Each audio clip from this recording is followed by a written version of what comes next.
તો જય માતાજી, સીતારામ, જય દ્વારકાધીશ રેખુ. જય માતાજી, સીતારામ, જય દ્વારકાધીશ, બધા મિત્રોને, ભાઈઓ બહેનોને. તો મિત્રો, આજ તો વ્લોગ બનાવવામાં હું ચૂકી ગયો છું, રેસીપી બતાવી નહીં શકું. પણ જો સરસ મજાનું આજ તમારે રેખાબેને શું બનાવ્યું હતું, પંજાબી આઈટમ બનાવી હતી જમવામાં. તો એક તો પહેલું જો સરસ મજાની દાળ ફ્રાય બનાવી હતી ચણાની, ચણામાં બનાવી હતી. બહુ મસ્ત બને છે ચણાની દાળ ફ્રાય.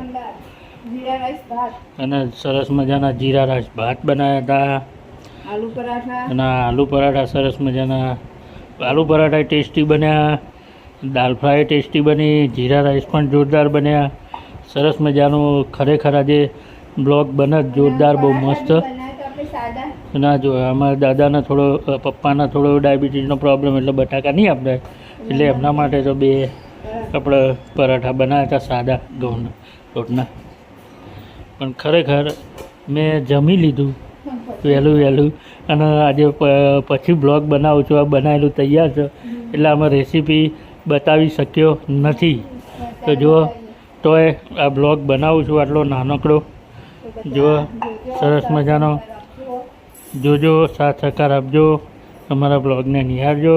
અમારા ઠાકોર પરિવાર તરફથી આપ સૌ યુટ્યુબ પરિવાર મિત્રોને જય માતાજી, સીતારામને, જય દ્વારકાધીશ.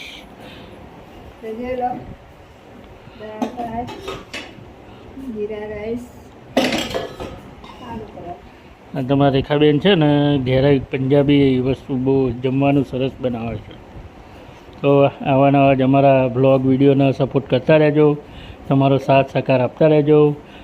જય માતાજી યુટ્યુબ પરિવાર મિત્રો બહેનો, બાય બાય.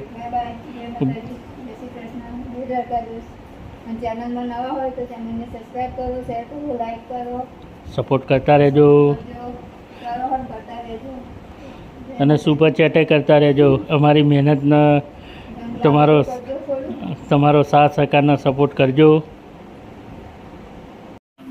જય દ્વારકાધીશ. તો આજે સરસ મજાનું જમવાનું હતું, પંજાબી બનાવ્યું તમારા રેખાબેને.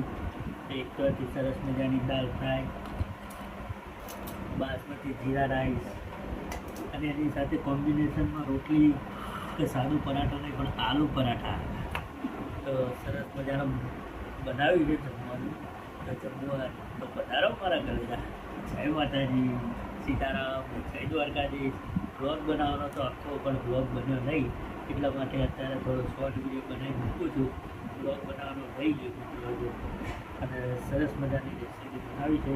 એકદમ હોટલ સ્ટાઇલનું પંજાબી જમવાનું થાય છે સરસ મજાનું, અને સાથે તે પાપડ ડુંગળીને બધું જમવાનું.